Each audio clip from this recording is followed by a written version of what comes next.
Halo Tribuners, selamat datang di program acara Teman Ngobrol, ruang dialog untuk bertumbuh. Ya, di episode kali ini kita mau ngobrol membahas tentang fase awal menjadi orang tua. Dimana ya Miss, kita tahu kalau menjadi orang tua ini katanya nggak ada trainingnya. Nggak ada trainingnya, malah profesi orang tua, profesi sebagai mama dan papa tuh nggak ada trainingnya.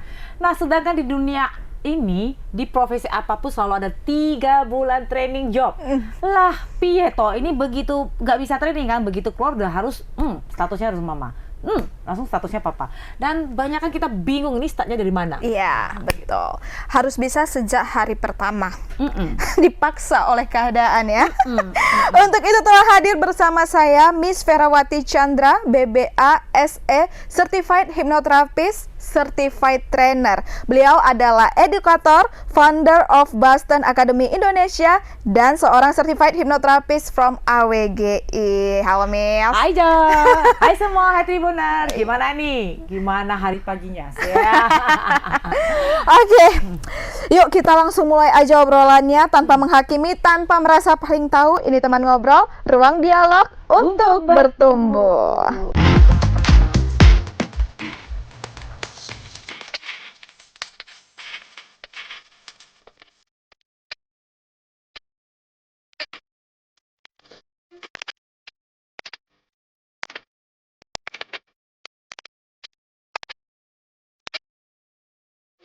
Waktu pertama kali menjadi orang tua, Miss, hal apa sih yang paling bikin kaget? Mungkin sesuatu yang kelihatannya sepele, tapi rupanya justru enggak. Oke. Jadi ini pasti berbeda antara mama dengan papa. Pada saat hamil, seorang wanita biasanya mengalami perubahan hormon yang sangat besar. Oke. Nah, itu berbeda dengan sang ayah. Sang ayah biasanya secara laki-laki, secara naluri kan mikir ini kebutuhannya bakal apa. Kebutuhan secara fisik ya. Gitu. Nah, karena mama yang sedang hamil dan hormonnya sangat kacau pada saat itu, mama ini biasanya sangat butuh adaptasi dengan dirinya sendiri, perubahan tubuhnya, perubahan dirinya, dan tambahan anggota baru nih. Gimana gini? Kita aja kalau lagi di perusahaan, kita nambah satu teamwork nih, tambah satu teman kerja, kita butuh adaptasi lagi kan? Betul. Oke. Nah, ini butuh adaptasi dan si teamwork ini, si bayi ini sangat butuh kita. Iya. Kita nambah satu anggota, tapi si anggota ini sangat bergantung pada kita. Jadi mau tidak mau, kita harus persiapkan diri bukan saat hari pertama, jadi jauh sebelum itu. Sejak dalam kandungan? Iya. Jadi kita justru sebagai orang tua itu, kita udah tahu kan, waktu hamil kan kita udah tahu, oh ini bakal HPL-nya bagaimana, hari kapan gitu kan. Nah, persiapkan bahwa kita bakal nambah satu orang baru. Satu orang baru itu bukan beban sebenarnya. Satu orang baru itu berarti more cheers. Tapi karena dia orang baru, kita nggak tahu, kita harus pelajari lagi. Bener kan? Toh kita waktu berprofesi, kita waktu punya teman kerja, nambah orang baru kan kita mesti ngobrol dulu. Ya, adaptasi dulu. Nah, sementara ini kan nggak bisa langsung ngobrol. Dia obrolannya ngek gitu kan. Tapi mami-mami, kalau kita tidak persiapkan diri kita dulu nih dari awal, makanya tuh banyak kasus-kasus baby blues. Yang mama-mama atau wanita merasa dirinya itu hilang. Kok aku mau pipis aja susah gitu. Ya, mama-mama muda di sini pasti pada pernah mengalami kalau kita mau pipis, terus anaknya di depan liatin kita pipis. Oh, itu memang normal, Miss?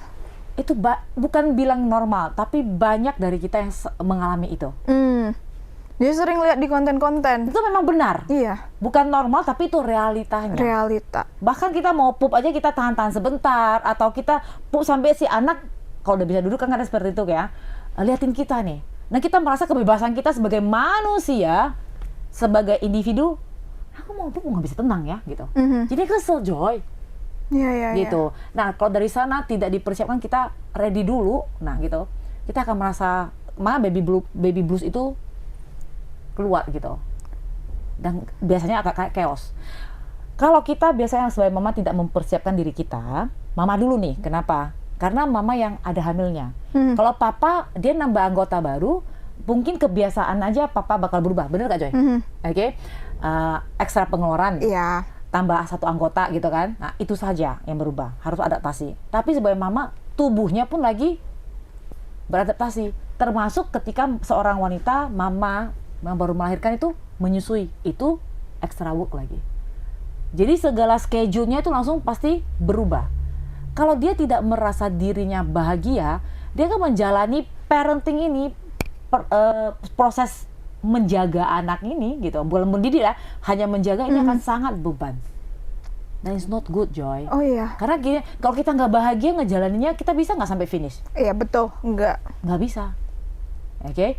Namun ada satu ada satu, Joy. Kalau kita punya support system yang baik, dalam artian dukungan suami, dukungan orang terdekat, itu akan sangat berharga. Karena kembali lagi, nggak ada spesifikasi yang pasti, saklek, oh bayi ini wajib dimandikan jam 7.00 ya, gitu. Kalau 7.15 boleh nggak?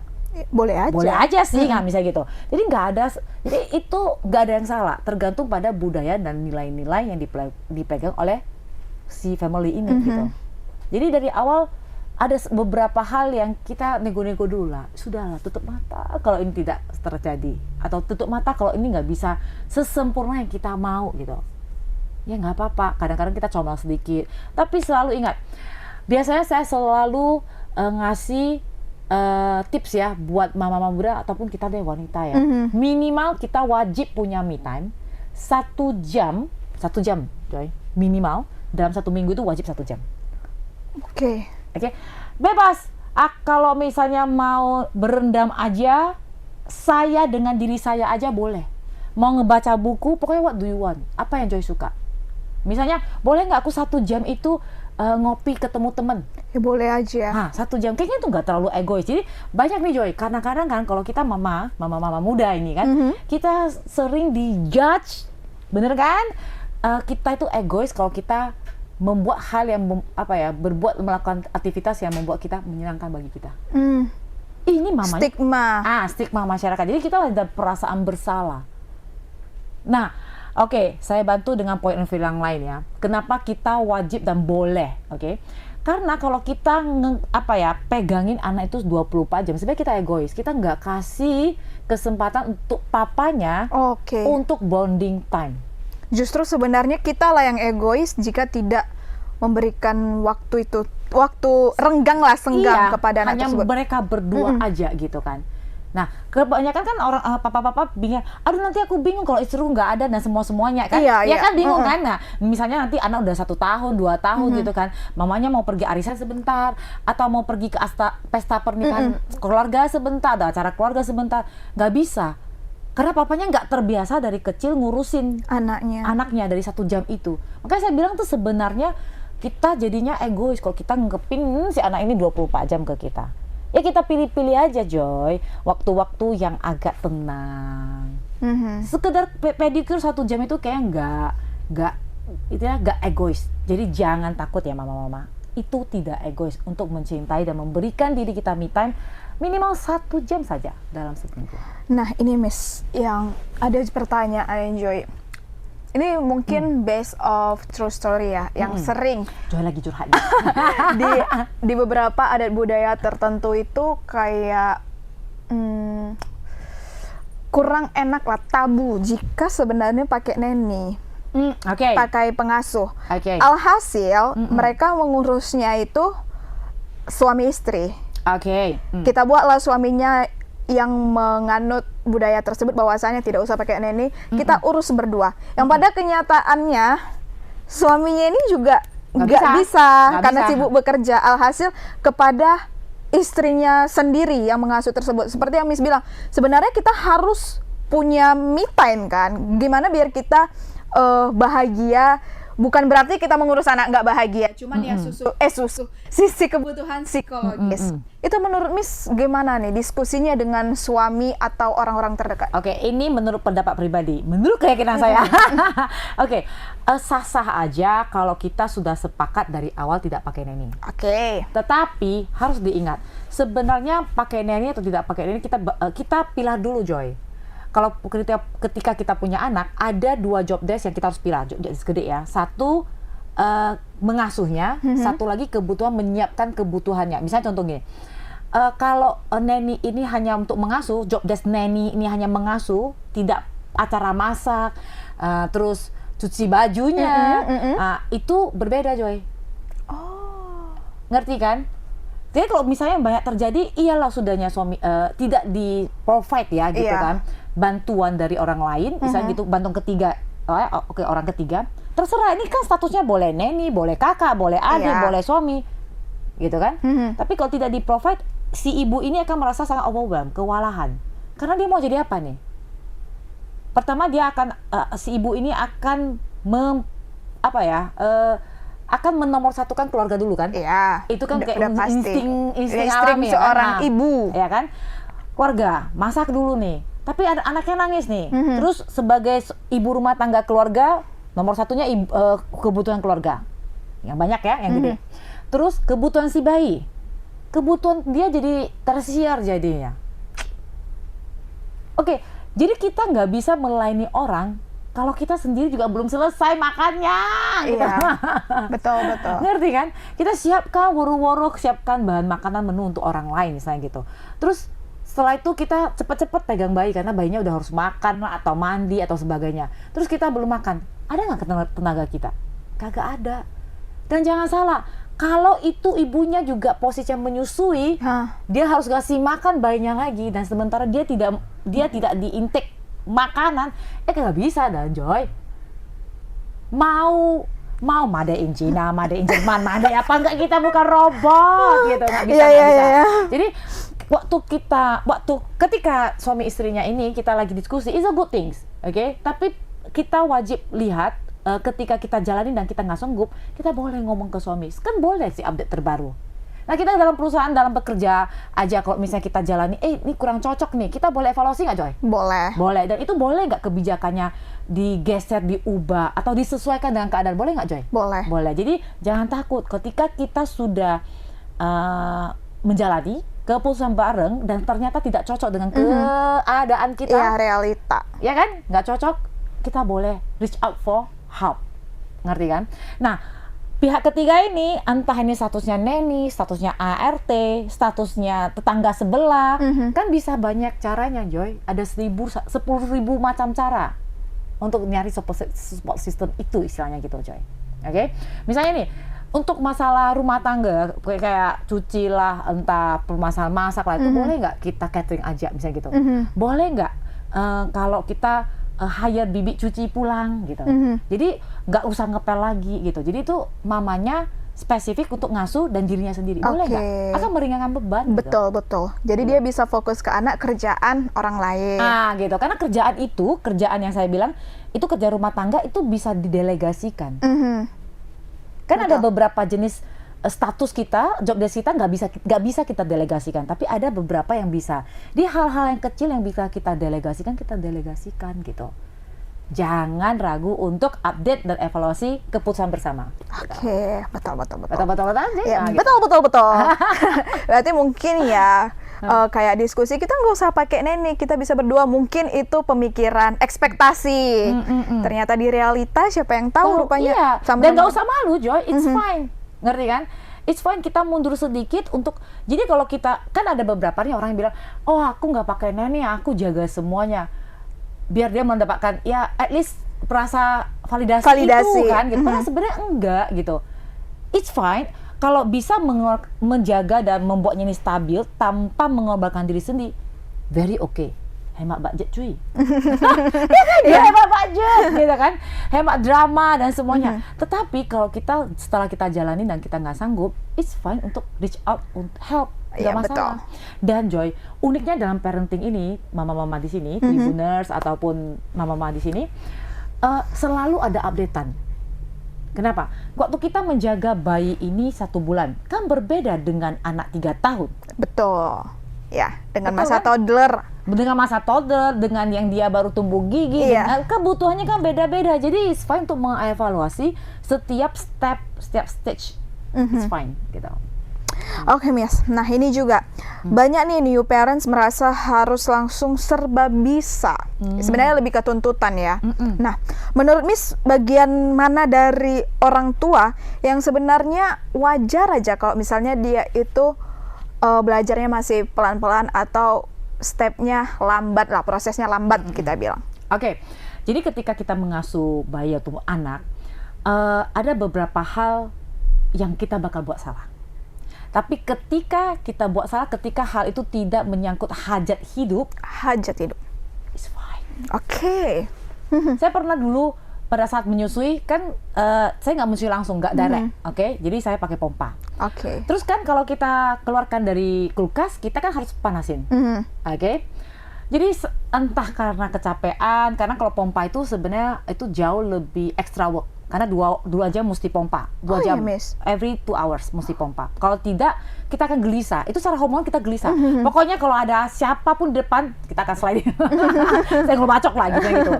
Pokoknya kita gelisah kalau kok nggak dikeluarkan asinya gitu. Nggak tahu kenapa, itu kan hormonal ya. Yeah. Oke. Nah, pada saat itu, pada saat saya panasin, memang ada mesin spesial untuk panasin. Jadi kita, tapi terlalu panas, saya nggak tahu. Untung pada saat itu ada yang lagi itu sampai berasap loh. Saya nggak tahu, saya langsung mau taruh di botol dan langsung mau kasih ke baby. Itu kan saya nggak sengaja istilah gitu kan. Apakah saya perlu merasa bersalah sekali? Jangan gitu. Kita manusia. It's fine. Kalau tidak menyangkut hajat hidup ya gitu ya.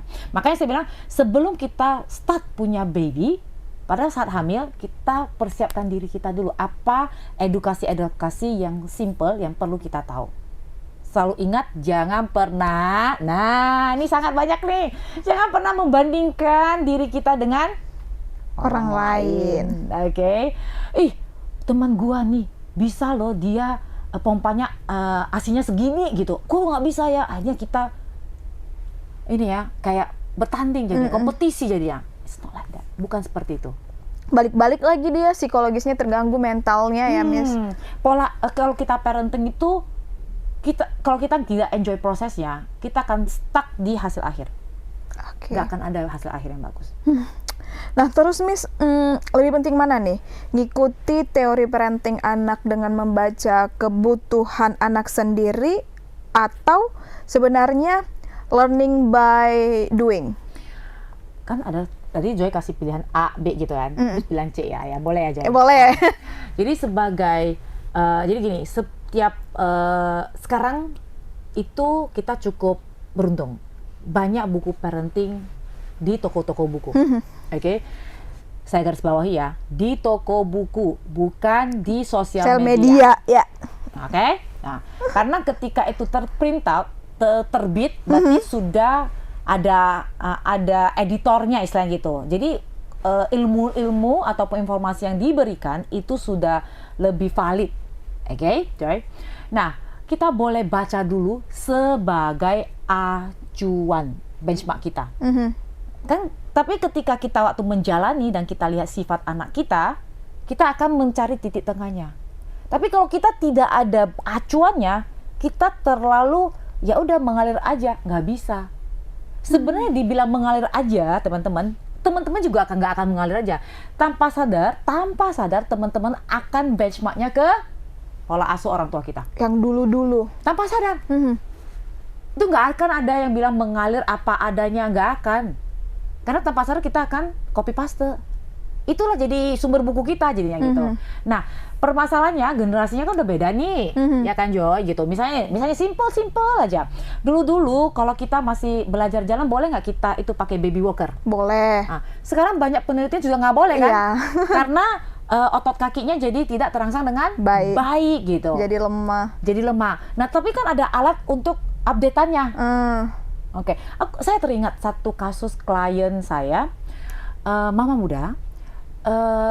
Anak pertama. Jadi setelah 10 tahun menikah baru dapat anak. Wow. Logikanya ini kan happy banget. Tapi ketika anaknya keluar, dia marah stres berat. Kenapa? Dia nggak tahu nih mau dibawa kemana anak ini. Apakah aku salah? Jadi mama muda ini takut kalau dia salah. Jadi saya anjurkan banyak membaca buku parenting, oke? nambahin ilmu pengetahuan. Karena kebetulan mama muda yang ini, klien saya ini sudah dapat support system yang cukup baik. Dari pasangan suami, dari ibu mertua bahkan sekalipun, dari mamanya sendiri, itu support systemnya sudah baik banget. Hanya saja mama yang ini ya, klien saya ini nggak tahu ini bakal harus bagaimana. Kayak dulu deh, kita boleh nggak kalau pakai dodot, namanya apa sih? Dodot ya? Kompeng Ya, kompeng. Tapi zaman sekarang kan, udah ada penelitian dan jurnal yang terbaru. Kalau pakai kompeng nanti giginya maju, bla bla bla bla bla bla, misalnya gitu kan. Nah, kita boleh update karena yang sedang kita asuh ini bayi updatean, versi terbaru nih, gitu, generasi beta. Jadi boleh saja lebih baik kita update Ya, Miss. Yes.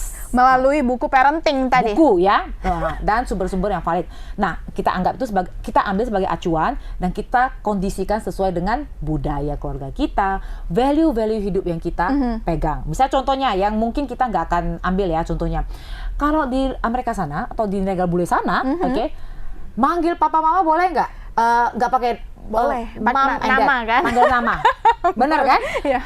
Bagi saya itu saya nggak bisa terima. Iya. Tapi ada nggak beberapa orang boleh terima? Ada. Kita nggak bisa ngejudge keluarga, nilai budaya atau nilai hidup keluarga orang lain. Oke? Nah, yang bisa kita lakukan adalah nilai value keluarga kita dulu nih. Nah, nanti nilai value keluarga kita kuatin, ini akan menjadi acuan nilai hidup untuk si anak. Jadi kita nggak usah pusing-pusing. Nanti anak saya terinfluence dengan hal-hal yang negatif, bla bla bla. Anak ini akan terinfluence ketika dia tidak punya pegangan hidup yang baik. Oke? Dibilang pegangan hidup, pertamanya adalah agama. Selalu. Nomor satunya agama. Kedua baru nilai-nilai kehidupan, misalnya kejujuran, tanggung jawab, rasa hormat. Itu kedua, ketiga, keempat, ngerti kan? Tapi nomor satu adalah agama. Oke, tidak spesifik harus agama. Itu Miss nggak tahu ya agama apa. Miss nggak boleh bilang A, B, C, D. Itu tergantung pada keyakinan masing-masing. Tapi agama apapun itu akan menjadi landasan yang sangat bagus untuk si anak ini. Bisa gitu. Kira-kira seperti itu, Joy. Oke, Miss. Ada nih beberapa pertanyaan yang lebih spesifik, tapi sepertinya untuk di pertemuan selanjutnya ya, boleh, Miss. Boleh. Nah, kita langsung move ke yang sini aja deh. Kebanyakan nih new parents itu memperhatikan mungkin kebutuhan fisik ya, makannya, minumnya, tidur juga yang seperti itu. Kayak Miss bilang tadinya, dia dulu boleh pakai kompeng, sekarang nggak boleh. Nah, yang seperti kebutuhan-kebutuhan fisik. Nah, apa sih tandanya jika kebutuhan emosional anak itu sebenarnya juga udah terpenuhi? Good question. Jadi sebenarnya good question, kayak nampaknya Joy sudah banyak baca buku-buku parenting nih. Karena setuju ya Joy, kebutuhan anak itu bukan hanya kebutuhan fisik, tapi juga kebutuhan emosional. Kebutuhan emosional paling basic yang wajib dipunyai, wajib dimiliki oleh seorang anak adalah rasa aman. Oke. Tandanya adalah apa? Ya tidak rengek. Bayi atau anak itu kan cara berkomunikasinya dengan nangis, atau rengekan, oke? Karena belum bisa alfabet, oke? Ataupun berbahasa, oke? Padahal mereka sudah bisa berkomunikasi melalui tangisan tadi. Tangisan melalui bahasa tubuh mereka. Contoh, kalau mereka begini, kita udah tahu gimana? Peluk. Minta peluk kan? Gitu kan? Jadi kalau mereka jarang merengek, biasanya rasa amannya sudah terpenuhi. Oke, tetapi ada note-nya. Jarang merengek bukan berarti baik juga. Bukan. Oke. Jarang merengek bukan berarti tidak ada ekspresi ya. Kan ada anak saya baik banget, dia duduk diam, bisa main sendiri. Ternyata dipanggil nama aja dia nggak tahu. Dia nggak dengar. Jarang merengek itu jarang nangis untuk hal-hal yang kebutuhan dasarnya istilahnya gitu. Takut ditinggal, bisa gini. Ada beberapa teori sekarang Joy, yang jujur Miss sendiri juga ya nggak terlalu setuju. Untuk pisah ruangan, tidur gitu. Jadi begitu pulang dari rumah sakit kan biasanya tidur dulu, misalnya kita bareng kita, terus langsung nggak lama kemudian anak langsung pisah gitu. Nah pertanyaannya, anak ini sudah ready belum? Belum tentu ya, Miss. Belum tentu. Sebaiknya siapkan dulu anak. Miss, anak bayi mana tahu Kan waktu di rumah sakit dia kan terpisah dari kita juga. Pertanyaannya gini, Joy, pernah nggak kita bahas kalau anak ini kita hanya punya waktu 3 tahun pertama untuk bonding? Oke, ya. Di podcast minggu lalu ya. Kita pernah ngobrol soal itu. Jadi dari 0 sampai 3 kita hanya punya 3 tahun itu aja waktunya. Terus setelah 3 tahun kan anak-anak udah mulai masuk playgroup ya, gitu kan. Dia akan lebih dengar kata miss-nya, dengar kata gurunya, dengar kata temennya, gitu.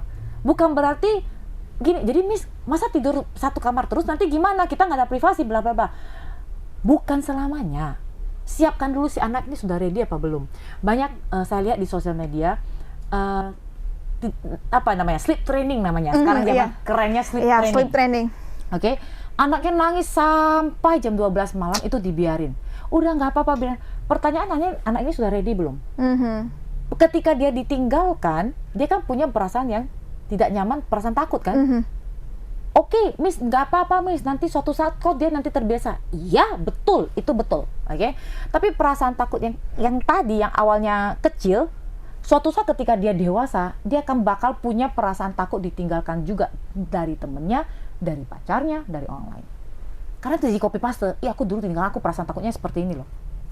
Justru itu bisa menjadi trauma tanpa sadar. Iya, trauma yang lebih besar ya. Iya, tanpa sadar. Jadi siapkan dulu, pelan-pelan dulu gitu. Takes time gitu. Jadi mama papa kita hanya punya 3 tahun. Oke. 3 tahun ini bagus-bagus kita buat bonding, kita nggak usah susah lagi, kita nggak usah ribet lagi nanti dewasa, dia nggak mau ngomong sama aku, dia apa-apa, anakku miss apa-apa dia maunya sendiri, dia ngurus-ngurus sendiri, dia misterius sekali, dia introvert, di dalam kamar terus, ya kan Joy? Gitu kan. Jadi 3 tahun ini ketika kita ciptakan bonding yang baik, yang sehat, oke, anak akan belajar untuk punya rasa aman terhadap orang tua tanpa dijudge. I see. Oke. Iya miss. Karena lagi-lagi ya banyak tuh yang beredar di medsos, mungkin ya pola asuh yang dia anut masih usia bulan gitu, dibuat dia tidur di luar, memang di samping kamar orang tuanya, tapi memang pisah kamar. Jadi sebenarnya lebih baik mungkin mereka dikasih tahu pelan-pelan, jangan langsung ya miss. Bayi kan nggak bisa dengar. Oh, jangan salah. No. Di beberapa podcast sebelumnya, anak, bayi, bahkan janin juga bisa ngerti ketika mereka masih dalam kandungan. Walaupun mereka belum bisa memproses ini informasi apa. Tapi mereka memproses emosi, dan emosi ini akan langsung tertanam di pikiran bawah sadar. Jadi ngerti maksud miss kan? Misalnya gini, paham ya? Mau jadi bilang perting. Bisa teman-teman di sini pernah nggak sih kalau ketemu satu binatang yang imut-imut bagi orang lain, tapi kita aku gilo ngeri gini. Nah, pada dasarnya ketika dewasa kan kita sudah bisa ngurusin binatang itu, misalnya kecoak lah simpelnya gitu kan. Tapi emosi yang dia bawa kan masih masa kecil. Yang stuck di sana, yang pada saat itu begitu dia lihat kocaknya nempel gitu kan. Dia jadi punya perasaan trauma. Yang dia bawa selama hidupnya adalah perasaan dan takutnya itu, yang gilo yang itu. Walaupun sekarang dia udah gede nih, badannya udah gede, ternyata yang aktif adalah emosi yang lama gitu. Dan kita nggak mau kan mewariskan itu gitu. Iya. Aku punya hal yang bagus nih teman-teman, oke? Ada satu quote kan, jangan terlalu fokus pada apa yang kita tinggalkan untuk mereka. Misalnya kita sebagai orang tua, kita suka nyiapin warisan dalam bentuk harta ya, aset lah gitu kan. Tapi kita fokus apa yang kita tinggalkan di dalam diri mereka, termasuk pengetahuan, emosi-emosi yang baik, harga diri, jati diri, nilai kehidupan. Jadi apa yang kita tinggalkan di dalam diri mereka, kita fokuskan di sana, bukan apa yang di luar dari diri mereka. Setuju. Gitu ya, dan itu nggak bisa diambil orang lain. Iya, betul. Dan dengan itulah nantinya dia akan hidup dan meneruskan hal-hal baik kepada generasi-generasi selanjutnya. Joy setuju. Dreamers gimana, setuju mama-mama yang ada di luar sana? Jangan-jangan kalau kita nggak pernah notice papa-papa nanti, aku juga perlu dong papa-papa juga ya. Kalau mama muda kan panggilnya Mamut ya? Iya, Mamut. Kalau papa gimana? Pamut gitu.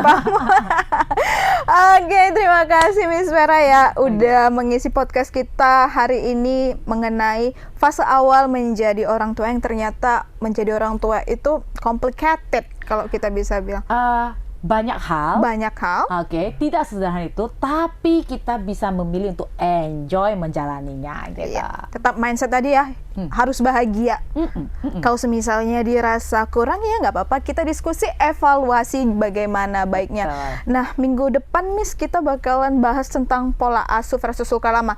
Nah, itu yang mau Joy bahas tadi, tapi kayaknya di podcast itu aja ya Miss ya. Mungkin Joy bakalan nanya tentang gimana sih kita sebagai orang ya, yang dulunya kita juga anak, dulunya kita juga anak menjadi orang tua, bagaimana pola asuh yang baik kepada mereka. Dan Joy mau nanya mungkin tentang tantrum, apakah itu hal yang baik atau normal atau tidak.